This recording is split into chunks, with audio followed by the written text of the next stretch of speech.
This week's parsha is Parsha Beshalach, and of course the main feature is the Kriyat Yamsuf and the shiur Yam, right, the splitting of the sea, and then the song after. And this part Torah is based on a shiur I heard from Rav Bernstein, and as a bit of background information, we were speaking about shiur Yam and just how amazing it was. And for a bit of orientation, it's important to take a look at a Mishnah in Pirkei Avot. It's in chapter 5, and in terms of there are different gersas of Pirkei Avot, so I don't know what version you might have, but for me, it's chapter 5 and Mishnah 5. Okay, Mishnah Hey.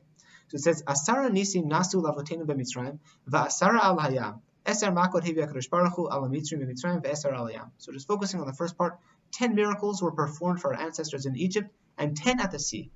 So that's interesting. We know what the 10 miracles were that happened in Egypt, right? The 10 plagues. That's understandable. What were the 10 at the sea? I mean, we know one of them, the splitting of the sea. But was there anything else? And so, interestingly, yes, actually. There are at least a couple that I can mention. One, the fact that the seabed went dry. At the end of the day, splitting the sea is a pretty big deal.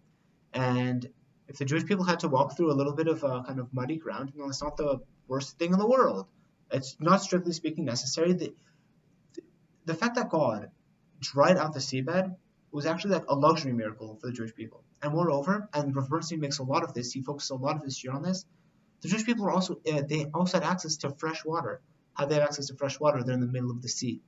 And so they could have just taken the water from the sea and that would have been fresh for them. They had water on tap. A complete luxury, totally unnecessary.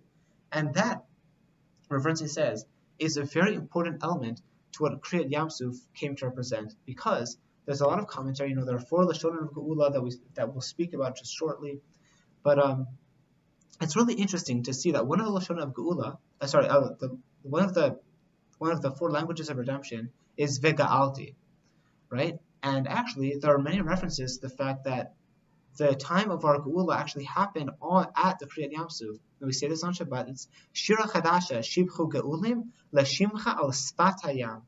Right? Now, when we went through the Red Sea, we were called Geulim. And in fact, Ravenu Bachya says, of the 4 Lashonim of Geula, the third one, Vega'alti, that actually took place at Kriyat Yamsuf. That's what it was talking about. Now, so we can see this inside, the 4 Lashonim of Geula are like this. We're in Parshat Ve'era, right? So a few weeks ago, it's chapter 6, verse 6. That's where it begins. So this is God speaking to Moshe and telling Moshe what to say to the Jewish people.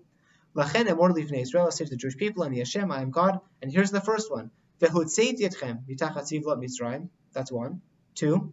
Ve'hitzalti etchem me'avodatam. 3. Ve'ga'alti etchem b'izra netuya u'bishvatim gedolim.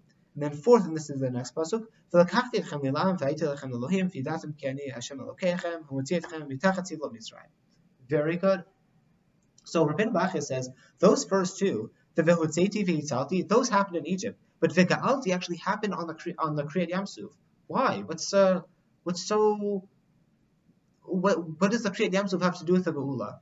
So in the Bina L'Itim, that's a work written by Rav Azaria of Fejo. He was an Italian Rav who lived hundreds of years ago. So he asks, like many others do, why do we have 4 Lashonim of Geula? I mean, redemption is one thing, and how many expressions do we need for that one thing? So we say, actually no. But the reason why we need to have 4 expressions is because there are actually 4 different aspects to our oppression in Mitzrayim. We need to be redeemed in 4 different ways, and that's why we need to have 4 different expressions of redemption from those 4 different oppressions. So, for example, the Jewish people could be oppressed in an economic, financial way. Secondly, there could be physical torment, and worse. Third, we could be spiritually oppressed, right? It'll desensitize us spiritually, they'll lead us into bad habits. And then 4th, and this is worse than some of the others, but it's against the dignity of the Jewish people. They oppress the honor of the Jewish people. For a person to be considered as worthless, as nothing in many ways, would actually be taken a lot worse than an economic hardship or even a physical hardship, because a person needs to have their dignity to feel intact, to feel worthwhile. When you see sometimes it's terrible, but some kids are abandoned. Their kids are abandoned, or their teachers don't care about them. But I mean, this is obviously much worse when the parent does. But I was watching a documentary, and this guy was saying, "It's like, look, my dad just left us, and I couldn't help thinking as I was a kid that if my dad doesn't care enough about me to stay, then how much can I really be worth?"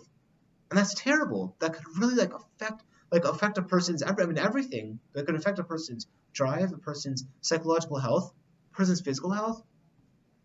And so we see there's a lot going on in terms of just oppressing the honor of the Jewish people. And that, by the way, is what the four Lashon are coming to redeem. So for example, where did we see economic hardship? Actually, with the excessive taxation, and we'll speak about that briefly. So just going through the four Lashon of Gula. So again, Lachen emor livnei Yisrael, ani Hashem ve'hotzeiti etchem mitachat zivlo Mitzrayim, and I will take them out from under the burdens of Egypt. That came to redeem them from the economic oppression. Well, how do we see that? So actually, if we're to look at the very beginning of this Chumash of Parshat Shemot, we see, Vayakam el Chadash, right? There's a new king, whatever that means. And then chapter 1, verse 11, V'yasimu olav sarei misim, right? And so they put onto the Jewish people these sarei misim, these tax masters, right? Leman anoto b'sivlotam, in order to oppress them under the burdens. And they build cities out of them. So here when we say, as one of the Arba Lashon of Gula, what are they sivlot? The sivlot was from under the oppressive and excessive taxation. That's one. Number two, it says, and I will redeem you from the work, from the slavery, from the physical torment.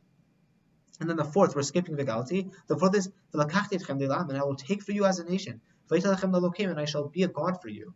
Right? That is connected to the spiritual oppression. God took us, He gave us the Torah, and He made us His nation. But then, so what's Vegalti? It says, Vegalti etchem, and I will redeem you, bizroa netuya, with an outstretched arm, uvishvatim gedolim, and with great judgments. That is very interesting, because this third expression of Vegalti is actually different than the rest. Because here we see, I will redeem you from this, and this, and I will save you from this. And then how about and it'll take you to this. There's always a direction. It's either to this or from this. Whereas it's a how. It's a how question. That's what the Vegalti is. So what's Vegalti coming to redeem? Vegalti is coming to redeem the honor of the Jewish people. That's what Vegalti is all about. And that's interesting.